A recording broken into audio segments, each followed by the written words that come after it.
MSNBC calls it another dud. The FBI says it's old news. What are we talking about? I'm Scott Ott with Bill Whittle and Stephen Green. This episode of Right Angle brought to you by the members at BillWhittle.com. Well, gentlemen, the sexy title on this document that MSNBC and the FBI are addressing is Report on Matters Related to Intelligence Activities and Investigations Arising Out of the 2016 Presidential Campaigns. Now and forever known as the Durham Report, just out this week in its public form anyway. The basic conclusions of the report are that the FBI did not do what it was supposed to do, but it was probably not a vast political conspiracy, and nobody else is going to be prosecuted as a result of it, or at least that's how it looks. But what drew my attention to the report, I knew it was coming and we've been waiting for it for years now, was Stephen Green, the fact that I saw a little clip from MSNBC where Morning Joe referred to it as another dud. And then he did his normal thing like I do on this show where he appears to be asking a question, but he's really giving a lecture for like 5 minutes and then eventually ends with a what do you think? He's talking to this reporter and basically he's saying, isn't it another dud? Isn't it just a dud? Don't you agree that it's a dud? Narratives don't establish themselves, Scott.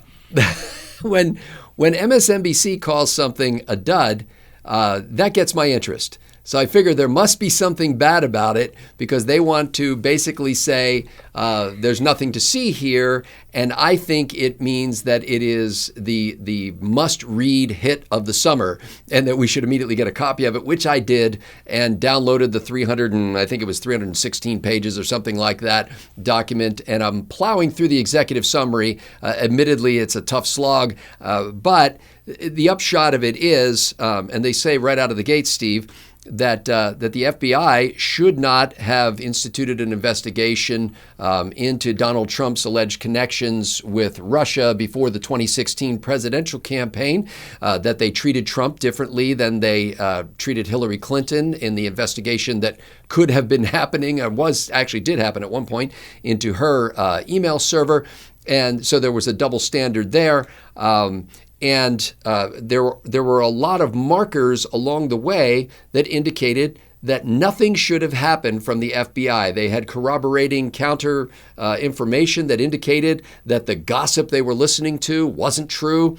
And nevertheless, they went into this investigation, spent a lot of money, possibly affected the outcome of an election, or it may have changed the votes in an election for something that they shouldn't have done. Here's my question for you, Steve. And Bill, I'm going to ask you essentially the same thing. At this point, the FBI is saying, yes, we generally agree with the conclusions of the Durham report. The things that Durham says were wrong in the FBI's procedures and the behavior of certain personnel were wrong. However, we have made dozens of changes in our operations since then, and we're under new management. I mean, that's the condensation of what they're saying. So Christopher Wray's now running the FBI. There's a new guy at the helm, and we've made these changes. So essentially, Steve, they're saying this is old news. Should we say, okay, FBI, thanks for making those changes. Glad you got out ahead of the report. Let's move on. Yeah, pinky swear, we'll never do it again. We made changes. Maybe the problem isn't so much that the FBI did this, but that we have an organization powerful enough to do all of this. And the thing is, the guy who organized this is now President-ish Joe Biden's national security advisor. It was a political operation done by what is supposedly a civilian policing agency of the federal government. It was a political hit job. We know this. The laptop thing. J. Christian Adams, who's maybe the foremost expert on stealing elections, and I don't mean actually doing it. I mean how people go about stealing elections, has been saying since 2020, the worst part of what happened in 2020 isn't the illegal shenanigans that went on behind the scenes. Those are bad enough. The worst part were the things that people in government and out of government, and I'm talking about here about specifically the FBI and the social media companies, what they did that was perfectly legal for them to do. These were the worst elements of what happened in 2020, and I agree with this wholeheartedly. If I had my way, if I were in charge of the Republican Party, if I was the House Speaker right now, Kevin McCarthy, I would put forward a bill almost completely eliminating the FBI and dismantling the Bureau completely. I would keep the Behavioral Sciences Unit. They do great work, and I would keep whatever unit is in charge of kidnapping cases. The FBI has done a brilliant job since the Lindbergh kidnapping, it's almost 100 years ago now, of eliminating kidnapping for money. So I would keep those, but I would make them information sharing units. No badges, no guns, no law enforcement authority whatsoever. And for counterintelligence, yeah, we've got to have that. I would turn that over to the military, and they would fall under the Uniform Code of Military Justice, not under the civilian code, and that would put some harsher limits on the shenanigans they could get away with. Also, I think you generally have a better class of people in the military than you do in today's FBI. And actually, going back and finding out what the FBI was doing long ago in the 50s and 60s, this organization, forget the stupid TV show, this organization has been very corrupt for a very long time. Abolish the damn thing. Keep the two things I talked about. Get rid of the rest. And for that matter, while we're at it, we need an IRS that doesn't possess a single gun. We need a Department of Agriculture that doesn't own a single gun. There are just too many damn guns in the hands of Washington bureaucrats. They don't need them. If they need law enforcement, they need to call up local authorities in the states, in the counties, and say, Amen. hey, we need help with this situation. Call your sheriff, call your police department. And that would be such a great check on the growth and abuse of power by the federal government. If they had to come begging to the states and local authorities to do their stupid-ass authoritarian crap, we would have a lot less of it. Bill Whittle, I tend to agree with Steve's assessment that we need fewer federal agencies that have guns. However, I would also add that in this particular situation, it wasn't guns that were the problem. I think we need fewer legal briefs. We need fewer bureaucrats. We need fewer people who are sitting around without apparently guidance. I mean, when you see in this Durham report that some gossip that came out of Australia somehow wound up instituting an investigation at the FBI with no one even checking the subsources behind that gossip and saying, okay, where did this come from? Who said this? And some of the information came from a guy who was already on the radar of intelligence agencies as being a Russian asset. And this guy was feeding information to another guy. He was allegedly a source within Russia, but he wasn't in Russia. He was living in the United States, and he had been for years. And so it looks like, seriously, it looks like one of those circus clown cars as you read it, and you're like, how is it possible that so many people could be so wrong? And they're not saying in this report that it was politically motivated, although you could certainly make the case that there was diverse treatment of Hillary Clinton versus Donald Trump. But they're going beyond that, and it's basically, Bill, looking like tremendous incompetence and just sort of the worst sort of venal attitudes, like Peter Strzok, who was an anti-Trump guy who was like, yeah, go after Trump. Yeah, let's go after Trump. And no checks and balances for somebody to step up and say, wait a minute, that's not the procedure. That's not how we do things here. The procedures were in place. They just didn't follow them. So, Bill, are you willing to go as far as Steve and basically, I mean, he didn't say defund the FBI, but he got pretty close. No, I said eliminate it. Keep those two little units, and they're not even the FBI anymore. They're information sharing units on serial killers and kidnappers. And it's a completely civilian agency or agencies with, or they're not even agencies, much smaller than that. And no guns, no authority, no politics. I would remind you, Steve, that as the host of this episode, I reserve the right to mischaracterize the things you said. That is your right as host, and we've respected that right since we started doing this in 2009.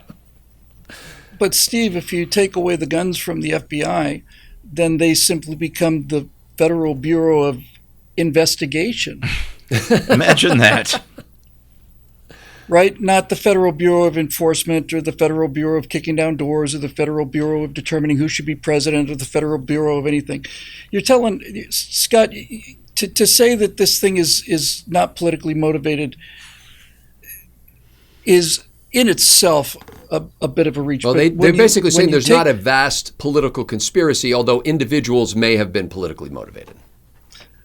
Well, so let's just recap the events of the last several years. No. The FBI goes public with allegations that Donald Trump is a Russian agent based on no evidence and evidence that they created. They basically said, "Hey, we heard something about this," so that's how they got the judge to sign off on the first of these things.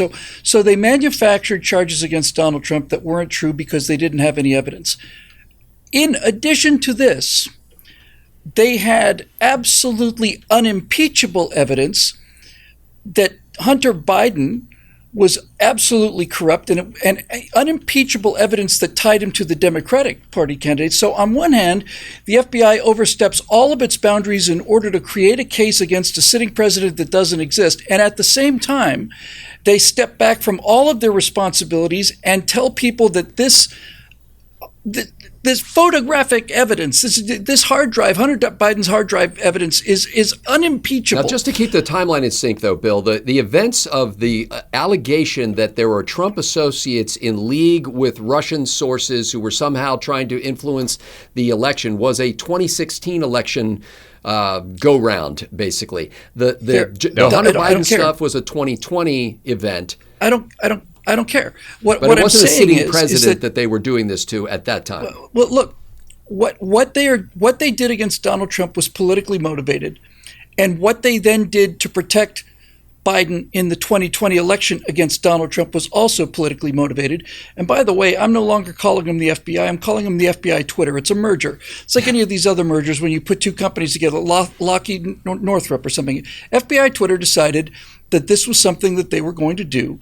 The FBI has to whatever degree it's devolved, wants to know everything, and Twitter and social media gives them the means to do it. So you have these people that are essentially this is the Twitter liaison team for the FBI, and so the FBI says that this charges against Donald Trump are definitely true, and so the news media runs with it, and then 4 years later, the FBI says no, this whole laptop thing that's just more of that Russian misinformation thing. No need to report that. In fact, if you do report it, you're harming the country, and so that's how it works. They not only need to be disbanded, they need to be investigated. The people who are aware of this need to go to jail because they committed, well, frankly, they committed treason, in my opinion. Somebody made these decisions, Scott. Somebody made the decision to go public with the allegations that Donald Trump was a Russian agent, and somebody made the decision to call Twitter and say that the Hunter Biden laptop is 100% fraud, and there's absolutely nothing to it. Somebody made those decisions. Those people need to go to jail. And the agency itself, I had, up until relatively recently, I had maintained a sense of sympathy towards the field agents and towards the people on the lower levels of this thing who had nothing to do with this. But to be perfectly honest with you, having watched these guys be absolutely silent for the last 3 or 4 years, I no longer have any. I no longer have any sympathy for the field agents. I know that many of them are patriots. Most of them probably are, and are trying to serve their country. But when they're aware of how corrupt their own organization is, and they don't resign en masse to make an en masse statement, then you're colluding with what you know to be wrong. We expected better than that from the untouchables, and we didn't get it. And I suspect, as both of you have sort of alluded to, I think that looking back and taking the long view of the history of the FBI, that this whole "don't shoot G-Man" untouchable thing is probably what got them into trouble in the first place. I think it probably created in their minds the idea that we are the defenders of America and the truth, and we are not wrong. And anytime the civilians decide to wander off the path of what we know to be true, it's our job as the FBI to steer them back to voting for the right person or the right party. And I suspect that once you start telling an organization that it's uncorruptible, I think that's probably incorruptible. I think that's probably the very first step of an inevitable process that leads to complete corruption. Yeah. Fidelity, bravery, integrity is now fraud, bullying, and intimidation. There you I think go. one of the most disturbing things about the release of the Durham Report is not the report in itself, although I think that you should read it, at least read the executive summary, to just kind of see the tick-tock procedural stuff of what actually happened. The disturbing thing is that the FBI would immediately come out and announce that, yes, we agree with the conclusions of the report in essence, but we've already plugged those holes, basically. We've taken care of the problems. If the same sequence of events tried to happen today, it wouldn't be able to proceed because we've put in place checks to prevent that from happening. The sense I get from reading the report, or as much of it as I was able to consume before we did this, is not so much that there's a broad organizational corruption, but how much corruption can happen within a broad organization. The fact that there is this nominal entity called the Federal Bureau of Investigation that you think has checks and balances and procedures and restraints, but how much latitude individuals had to go about business in violation of the agency's existing procedural checks and guards. The fact that you could take essentially uncorroborated information and use that to launch an investigation. The fact that you could take information without going and trying to corroborate the information, without even trying to contradict it or affirm it. The fact that you could take information that had already been, that was already known by the CIA, and that the President of the United States and others in top echelons of government had already been briefed upon something that somehow the people who were able to launch this investigation in the FBI didn't even know about. And you can still proceed with that. That you can go with you can go to a FISA court and get a warrant to eavesdrop on somebody with a document that contains false information. And then even after that information is known to be true, you can rehash that same document and submit it again and again to the FISA court and get the warrant that you want without anybody challenging you. So you can look at this and go, well, this is a great brain trust of evil geniuses who have some sort of broad organizational corruption. Or you could look at it and say, this is a massive bureaucracy where if you've got bad apples, as every organization does, working within it, you can get a lot of bad stuff done within the confines of that organization without attracting attention to yourself until it shows up in the media or until some pundit starts getting upset about it and talking about it. What's disturbing to me is the FBI thinks now at this point we're going to just give them a pass because we trust that they have taken care of the organizational flaws that led to the problem that they now acknowledge actually happened. I'm telling you, gentlemen. It's not a flaw. The organization performed exactly as the Obama White House wanted it to in 2016. I work for a large organization, and if it came out that I had acted in a way, let's just say this way, not an illegal way, just in violation of company policies, and if they came to me and they said, hey, we need to meet with you in the HR office, bring your manager, it's going to be now. It wouldn't be like we want to schedule a meeting for next week. It's like they come and get me and they take me to the office. I'm imagining this because I just know how companies work. It's not happened to me yet. But they would bring me down to that office and they would say, these are the things that we've seen that you're doing wrong. We have video of you doing some of these wrong things. And we're going to give you an opportunity to defend yourself here. And if I say, you know what, that was last week me. This week, me is completely different. I've put in place some checks and balances to keep myself from acting in an inappropriate way and violating organizational principles. And so you no longer have to worry about me. And by the way, I'm under new management. New Scott is no longer going to behave the way that old Scott did. they would be walking me to my car with the box of my stuff from my locker and maybe pursuing legal action against me at that point. So I don't think the FBI gets an opportunity to say, don't worry, folks, we've cleaned up all the bad processes and bad actors in our system. They need to be investigated. I think in this case, if it were possible for Congress to do a legitimate inquiry into this, a legitimate probe that's not just a political sideshow, that would be great. But at the very least, somebody needs to have a public hearing of this stuff and, if nothing else, recite the findings of the Durham Report.